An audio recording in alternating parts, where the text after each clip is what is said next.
துளாராசிக்காரர்கள் தொழில் மாற்றம், உத்தியோக மாற்றம், வியாபார மாற்றம், படிப்பு மாற்றம் எல்லாம் கண்டிப்பாக ஏற்படும். தொழிலில் திடீரென்று வீட்டுக்கு போங்கள் என்று கூட சொல்லிவிடுவார்கள்.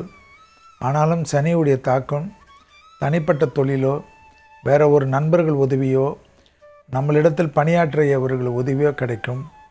எப்படியா இருந்தாலும் நம்மளை மேன்மைப்படையும். பழைய கடன்கள் பைசலாக்கக்கூடிய அமைப்பு ஏற்படும். இரத்தத்தில் பரவக்கூடிய தொற்றுநோய் விஷயத்தில் மட்டும் கவனமாக இருப்பதும், துணை அல்லது துணைவியார் விஷயத்தில் அவர்கள் சொல்வதை மனதாக பிரார்த்திப்பதும், குடும்ப ஒத்துமைக்கு முருகரை கும்பிடுவதும் நன்மையும் சந்தோஷமும் ஏற்படக்கூடிய காலகட்டம்.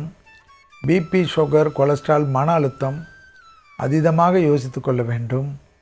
வெளியிடத்திலிருந்து நல்ல செய்திகளும் நல்ல சந்தோஷங்களும் ஏற்படக்கூடிய அமைப்பு. இன்னொரு வேலை, இன்னொரு தொழில், இன்னொரு உத்தியோகம், இன்னொரு படிப்பு கிடைக்கின்ற வரையில் இருக்கிறத விட்டு பறக்கிறதுக்கு ஆசைப்படுவது தேவையற்ற விஷயமாக காணப்படுவதை ஞாபகத்தில் வைத்து கொள்ளுங்கள். கண்டிப்பாக துளாராசிக்காரர்களுக்கு மேலதிகாரிகளால் தேவையற்ற ஒரு மனக்கசப்போ தொந்தரவுகளோ ஏற்படுவது ஒரு மாதிரி பதட்டத்தை கொடுக்கும்.